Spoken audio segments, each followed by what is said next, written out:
Good morning. You listen to FloorDaily.net, and I'm Kemp Harr. I'm at the NFA Meeting in Nashville, Tennessee, and I'm with Ian Newton, the general manager with Flooring 101 in Southern California, and also the vice president of the NFA. Ian, how you doing? We're doing great. Thank you. You know, I was with you at Edge back in December of last year, the Mohawk meeting, and that was very serendipitous for you guys. We'll get into that in just a minute because you met somebody and you've ended up buying their stores. Now you have 7 stores. Before we get to that, though, let's talk about just business. How is business for you so far this year? So far, business has been good. The first quarter was pretty strong. Second quarter just slowed down a little bit for us, but I think we gained ground towards the end of August, so I'm hoping that we can round off September with a good month. Well, from what I'm hearing, most of the people I talk to in the retail business, especially with a focus on replacement like you guys have, it's been kind of soft this year. So I guess you should count yourself lucky, huh? We do, and we work hard at it, too. I mean, we keep our advertising going.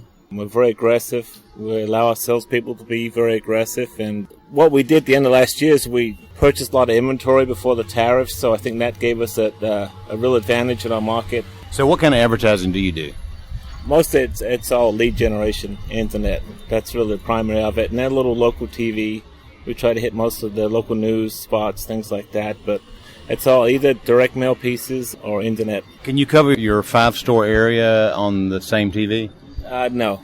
We just try to stay local. All right, well, let's talk about this expansion. Again, you went to Edge. You ended up meeting some folks that had some stores a little bit further south than you. Tell us the story, if you would. Well, the store's a little bit further north, about 100 miles away. We've known the company. We knew the original founder for years and years. And just in a casual conversation with it came up at the Edge meeting in Florida. They mentioned that they would possibly be interested to sell their company. It seemed like a perfect match. And after looking at numbers and meeting with them and going back and forth, we put together a deal I think was good for everybody.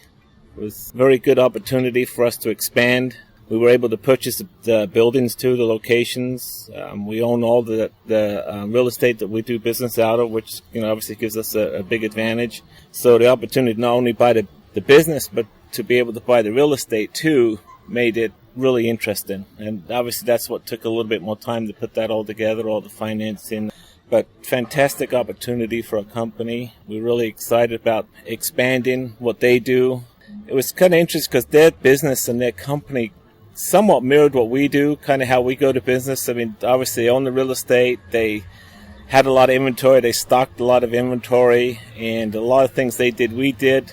I think maybe we were a little bit more advanced in some areas as far as computers and internet workings and advertising. But we're in the point now where we're bringing them up to speed on that. But they had really good foundation as far as the salespeople, really strong. They had the installers there. And you got almost 7 decades of them traded in that area. So it's a tremendous opportunity.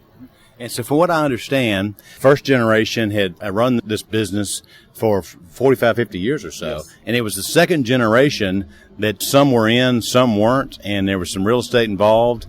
And so they kind of decided that to keep the family happy, probably better to sell. Yeah, they made that very clear at the beginning of the conversations that we had with them, that they wanted to make sure that we kept the business going and that they were very concerned that they want us, that we would keep the salespeople and the employees in the company and so forth. So they have a different brand name. What's your plan there? You're Flooring 101. What are they called?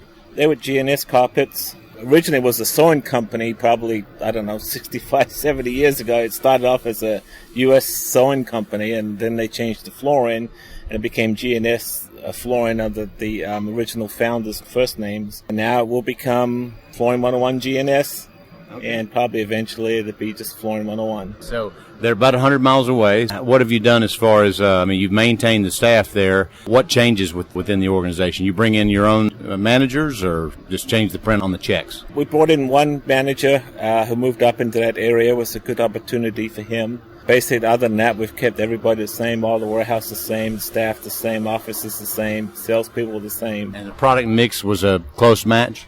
Very similar. We've already made one of the locations, just installed the Stainmaster Flooring Center in there, so that's going to be an SFC. Mm-hmm. There'll be somewhat of a different product mix, but very similar. Mm-hmm.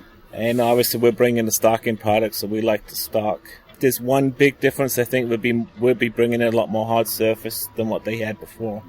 Well, don't give me any specifics, but what do you think the incremental percentage of business growth this will give you in the first year? I would say in the first year, I'm hoping it'll probably add, 20-25%. That's fantastic. Yeah. And so if you run the numbers from 5 to 7 stores, that's actually just a little bit better than an incremental if you were, breaking it down by number of stores. That's good. The 2 locations are large locations. The one's really is 25,000-foot building. It used to be a grocery store. We see that there's a lot of opportunity there. I mean, the numbers they're doing now, we haven't even started advertising yet. It's been really good. So you mentioned Stainmaster Flooring Center. I'm just curious. That's primarily a carpet brand. Tell me about the mix there. I'm curious. One of the reasons I asked the question is because we hear some people talking about AB 2398, the whole tax on carpet and how that's disproportionately hurt the sale of carpet in California. What's your take on that? Obviously, carpet business has been challenged. There's no doubt about it. But I still think that the low end and the high end carpet is still doing well. It's really the middle end that's really been taken away in the market by LVP. So as far as the Stainmaster, you get a little bit better quality mix. And we really like the brand. Consumers recognize the brand. So we've had good success with that. And we figure we're not going to change it now. We still sell a lot of carpet. Mm-hmm. Is it 45% of your sales? No, it's probably close to 30%. Yeah. And that makes sense out in Southern California, yes. Right? Yeah, it does. It does. But we still enjoy selling carpet. I remember asking you before, you don't do a lot of ceramic tile, do you? We do not, no. Did the 2 new stores, were they into the tile business? No. Most same as us. They did more carpet than what we do in our mix. They were probably more like 45, 55, mixed, 45% carpet, so... Well, congratulations on potentially a 20 to 25% growth with running into the right people and helping them get what they need to get done, and then it helps you. Perfect for everybody involved, right?